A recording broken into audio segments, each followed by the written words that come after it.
Hello and welcome back to another edition of GNAT-TV's In-Depth series. I'm Andrew McKeever, the news director of GNAT-TV's News Project, and it's a pleasure to have you with us today on Wednesday, September 16th. It's also a great pleasure to be joined today by a special guest. Governor Phil Scott is here with us today to tell us a little bit about some of the issues facing the state and how things have been going so far this year with the COVID-19 pandemic. Governor Scott, thank you very much for making the time today to share your views with us and bring us up to speed on what we need to know. Well, thank you very much for having me on, Andrew. Always a pleasure. Well, I thought we could start by just asking you what it was like yesterday at your Tuesday press conference to have Dr. Anthony Fauci, who's the director of the National Institute of Allergy and Infectious Diseases and a person, as you said, who needed no introduction at this point. That must have been fairly exciting.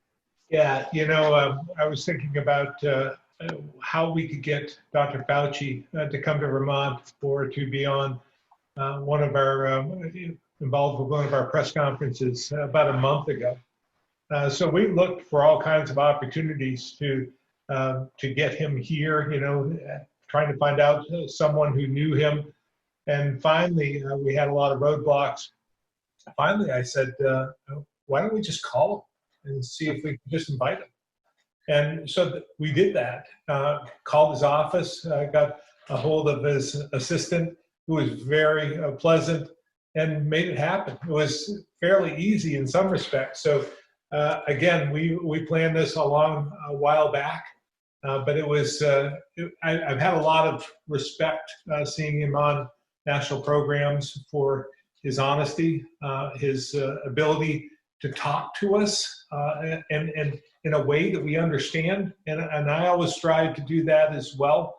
And he embodies that honesty, that trustworthiness that we so desperately need in this country. Dr. Levine has that as well, and they're similar in a lot of respects.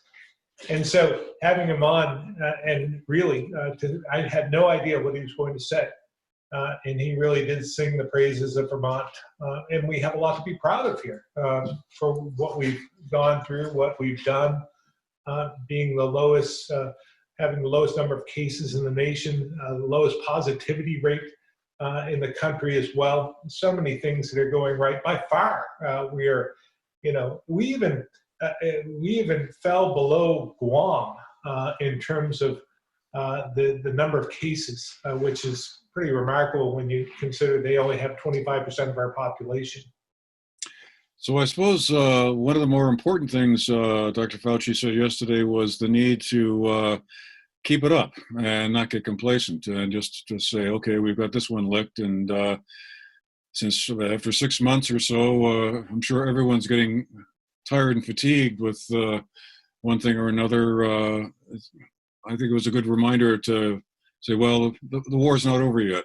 Yeah, I try and do that almost weekly, praising Vermonters for all their help, because it really isn't about us in some respects. It's about the people of Vermont who have bought in to this, the guidance, taken direction, and without their help, without them participating, this we wouldn't be successful. So it was a good reminder. I continue to try and do that. I worry that because of our success, that there are many, and many do question, why are we continuing to do what we do when we've had so much success? Why can't we just go back to normal?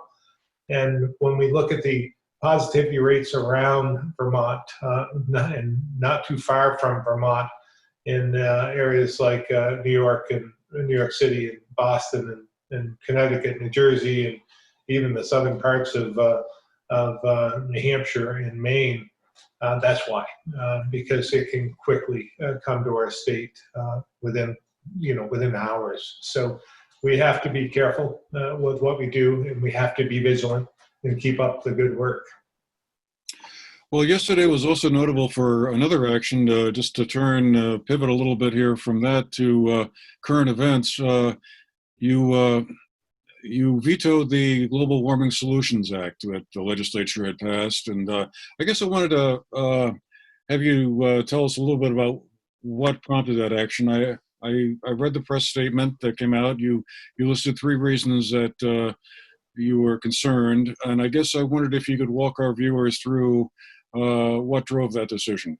Yeah, I had been in conversation with the legislature about my concerns for weeks now. So this wasn't anything new. It wasn't really prompted. They chose to ignore some of what I brought to the table and what I said were legitimate concerns about the bill itself. So I want to be clear with everyone because I think this is going to be misconstrued. It already has been that I'm a climate change denier, which I'm not. Climate change is real. And I believe we need to reduce carbon emissions in order to address climate change. And not everybody believes that. I do. But this bill just doesn't do it. It's flawed. The Global Warming Solutions Act is a great title, but there are no actual solutions that would address climate change within the bill. It just sets mandates and allows for lawsuits if we don't meet the goals. It also puts an unelected, unaccountable council made up of 23 people, 23 members, 15 of those appointed by the legislature, 8 by the administration. You only need a quorum of 12. So we wouldn't even have to show up to make their policies move forward. I mean, it's like a runaway train. It's unconstitutional, and it means voters wouldn't have any say or influence in the process. And further, in their haste to ram this through, at the last minute, so to speak, in the 11th hour, the legislature didn't fund the work that would be needed to fulfill the requirements of the bill itself. So they're trying to backtrack now and put it into a bill that hasn't passed the legislature yet. So from my perspective, it just felt so political in order to check the box. We did it. And it's just not good government. It's just, it's something that we should resist. And because I've laid out, there's good news. I laid out a path forward. And we could address the three concerns I have, and I'd sign the bill. And we just need to learn from all the work we did with water quality. If you remember, I mean, we debated, there was lawsuits for a decade or two in regards to water quality. We're at a point now, we were successful the last couple of years in putting together a package that's funded, laid out. We contemplated what the magnitude of the problem was and how we're going to fix it. And we worked together to do that. We should learn from those lessons. We don't need to go through 2 decades of arguing in court cases.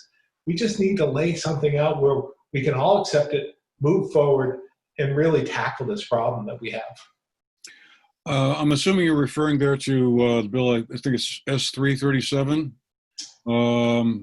about an act that relates to energy efficiency entities and programs. It sounds like you'd like to see greater incentives built in for electric vehicles and electric car infrastructure. Would that be correct? Or yeah, we've over the last 4 years, I'm sure you recognize that I'm very excited about electric vehicles in particular.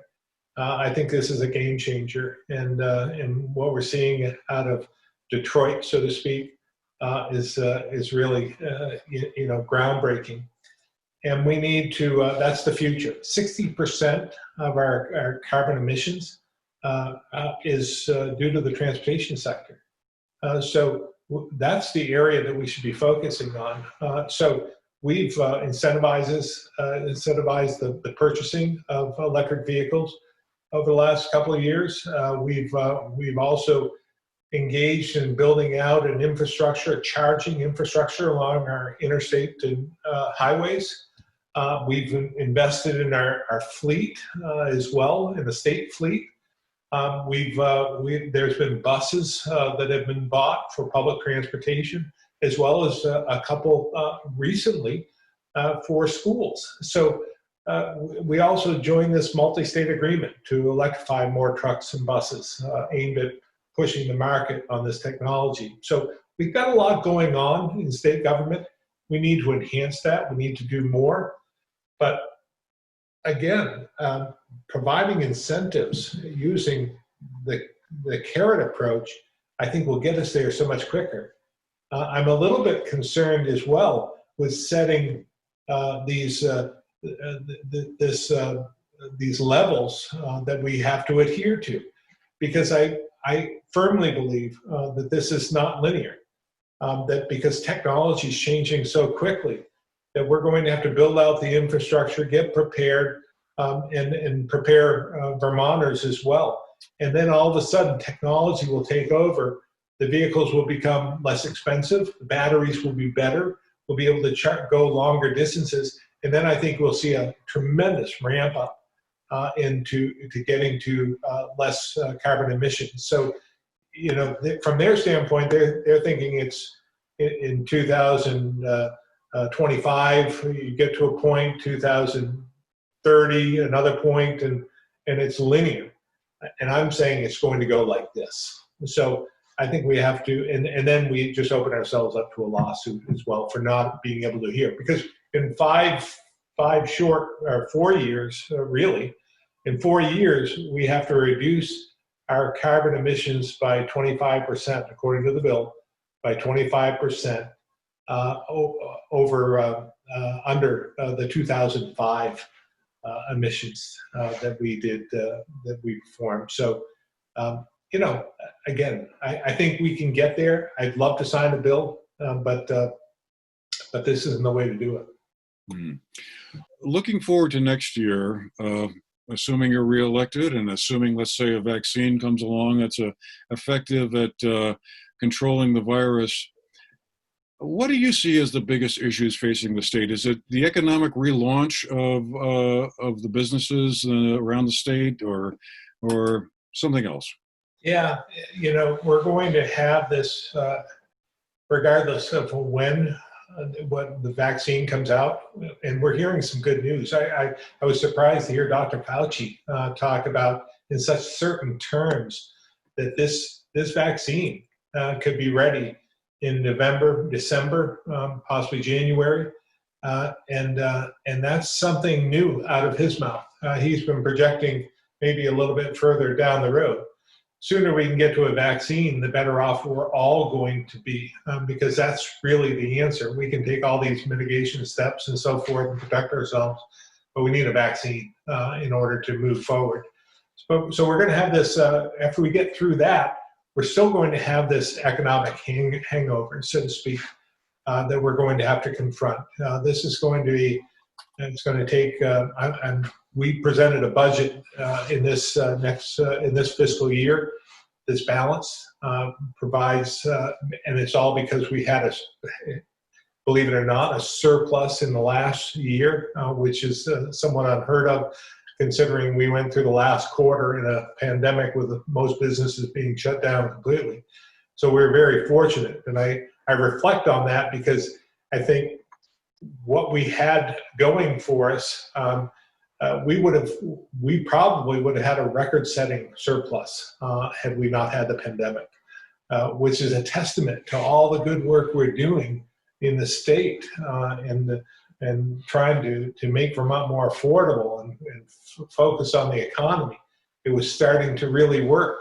So we need to go back again to what we were doing before in a lot of respects, because those issues that plagued us before, Vermont being perceived as being unaffordable, and it is unaffordable.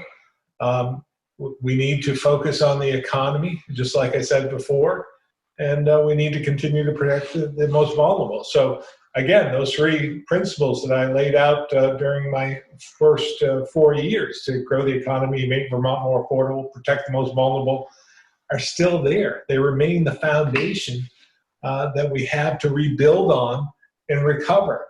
So it's clear that we're going to have to, again, take a look at that, go back and put the train back on the tracks, and enhance that, continue to work with Canada. I mean, I again was excited about some of the ground we've made up over the last 4 years in trying to attract more businesses from Canada, and we were successful. We need to continue that, because once the borders are opened back up, you get back to some normalcy. We're going to still have the demographic issues that we had before, and the lack of the number of businesses to spread out throughout the entire sector. What have you made of the arrival of a lot of folks from urban areas to Vermont? It's down here in southern Vermont.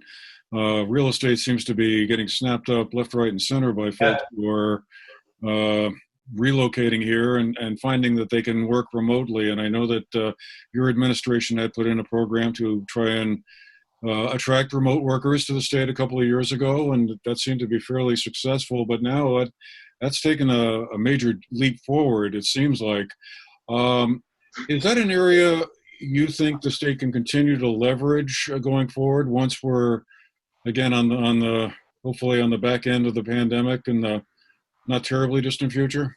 Well, I think, that's the byproduct of all the good work that we've done. The success that we've had as a state further proves that we're a healthy state and we're a safe state. That's always been one of our tags in some respect.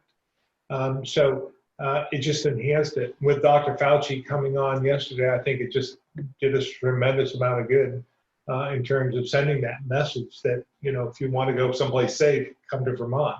So because we need more people here. As I said, over the last 4 years, I mean, just take a look at our schools. I mean, you know that yourself in every region of our state. We've lost 30,000 students over the last 20 years throughout Vermont. We went from a high of 103,000 down to about 73,000 today. We need more families here. When we had worker shortages, today we got up to a high of 90,000 people unemployed. Thankfully, we're down around the 35,000 range now, but still, we're the lowest in the country. We had a 2% unemployment rate previous to the pandemic. So when we get back to some normalcy, we still need people to fulfill the jobs that are here, not just remote workers, but we need families here to fill those empty classrooms and to provide for the businesses that desperately need them, so that we can grow and enhance the economic environment that we have and grow that more. A somewhat related question to that would be, how do we build up broadband quality around the state?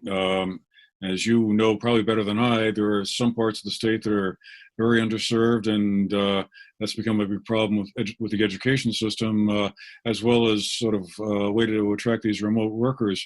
I guess I'm just wondering, what do you see as the main approach the state should take to filling in the gaps in broadband service? The communications districts that have emerged in a couple of places the way to go, or is there another route? Yeah, I think that's been very helpful, and we've been trying to work with those community utility groups to enhance what they're doing. We've been using some of the CARES Act money to invest millions of dollars in broadband expansion at this point in time. But we had the broadband issue before the pandemic. And it was, I think everyone recognized that we needed to enhance and build out our broadband capabilities. But these last few months have made it even more clear how essential that really is. But the problem is, it's the money. We're not talking about a few $1 million. We're talking about hundreds of millions of dollars to really make a dent in this. That's why I've been talking with our congressional delegation about an REA type approach. We're not the only state that suffers from this. There are other rural states in particular that have the same problem. So when the Rural Electrification Act, I think was maybe in the 30s, I can't remember exactly, but this was an initiative by the federal government to build out electricity to the rural sectors of our country. And we need the same thing here, only it's broadband. And so we're working with them. I constantly am talking with a delegation about our needs, and if Congress could appropriate more funds, I think I think both Republicans and Democrats alike would benefit from this. So if there's anything that we learn from this, and anything that we can do moving forward and helping our infrastructure, I would like us to focus on broadband. One other area I wanted to ask you about was the future path for the state colleges. As you know, they've been in the news a bit, financial concerns going forward, and I believe both the budget that you proposed and the budget the legislature has enacted contain money for a bridge fund to help the state colleges get through this coming year. But what's the long range outlook for them? I mean, okay to spend $20 million, I believe is a rough number to kind of help them out in 2020, 2021, but what happens next? Yeah, I think that's a great question, Andrew, because from my perspective, the legislature was talking about bridge funding, and I just want to make sure that it's not a bridge to nowhere. That we're actually able to do something as we move forward. The state colleges, in particular, are so important for our rural communities. When you think about where they're located in Castleton, in Johnson, in Lyndonville, in Randolph, and some of the community colleges spread around. They're doing quite well, by the way. The community colleges are doing well, but the others are struggling. They were struggling before. The chancellor, Jeb Spalding, had sounded the alarm 4 years ago when he came to me and sat in my office and said, "We need help. We're not going to make it." And so at that point in time, I proposed to the legislature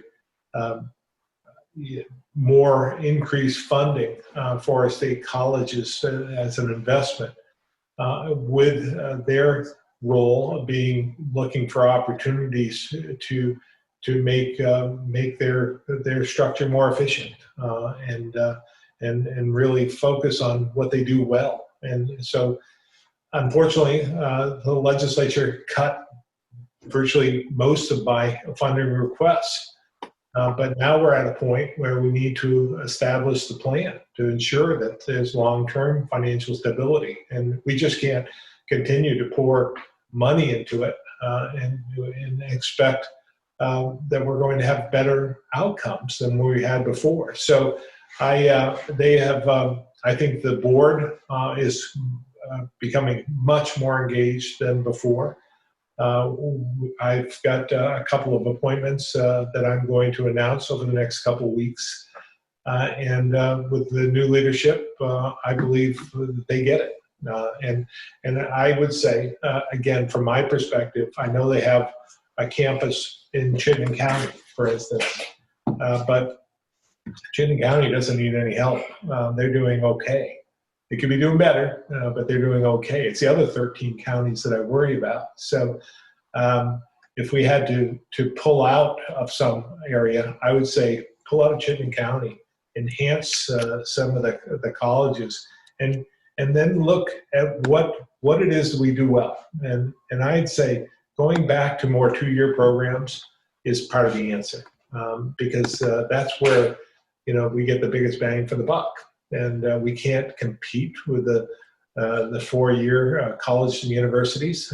We need to do what we can to help Vermonters and enhance their education for the jobs that we have available right here.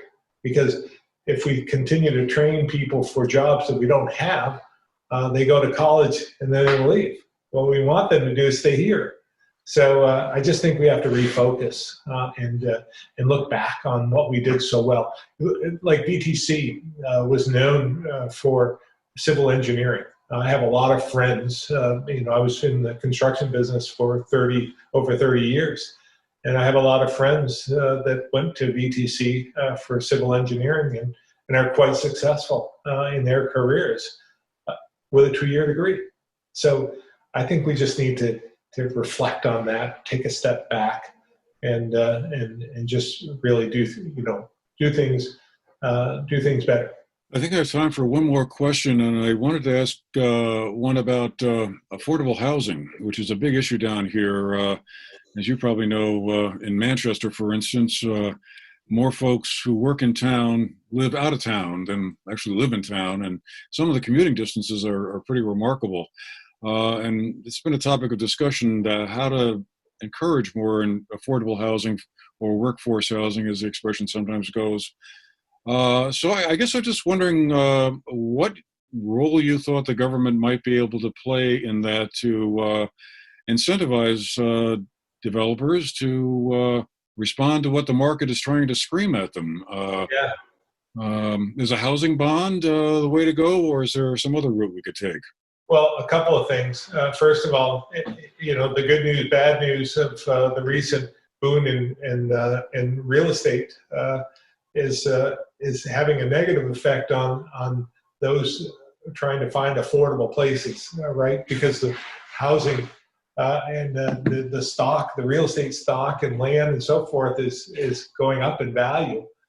So that's not helping the situation in terms of affordable housing for Vermonters. I mean, good for those who are selling, but for those who are buying, not great news. So as you remember, over the last 4 years, I presented an opportunity to build out affordable housing. We did a housing bond for about $33 million. That leveraged another $60-something million, $100 million of bonding power to invest in affordable housing. And so we're coming to the end of that at this point. Most of the projects are committed and are either constructed or under construction. So we're going to have to look, I believe, at the possibility of another bond as well. But we're looking down. I've presented a number of different options for the legislature to consider, and some of those involve tax credits and so forth, but as well trying to focus on how do we revitalize the housing stock that we have already. How do we focus on the downtowns and build out some of the infrastructure there for decent, affordable housing? And so those ideas still exist. They didn't take me up on some of them. We'll try again, but I think we all understand we need more decent, affordable housing, and we've come a long ways in 4 years, but we have a long ways to go. But some of the ideas still are still true today. I mean, they could be put into place today. Well, I got a feeling we could easily talk for another half an hour about some of these issues. Just sort of seem to scratch the surface on some of it, but I want to thank you again, Governor, very much for your time. Really appreciate you being with us to share your views on some of these issues facing the state. And well, maybe the next time we have a chance to talk, we can do it in our actual studios as opposed to this virtual one. Yeah, it's a little different. We're all getting accustomed to this, but there's nothing like getting together in person to really talk, and I've enjoyed that over the years. So thanks again for having me on. My pleasure, sir. Thank you very much.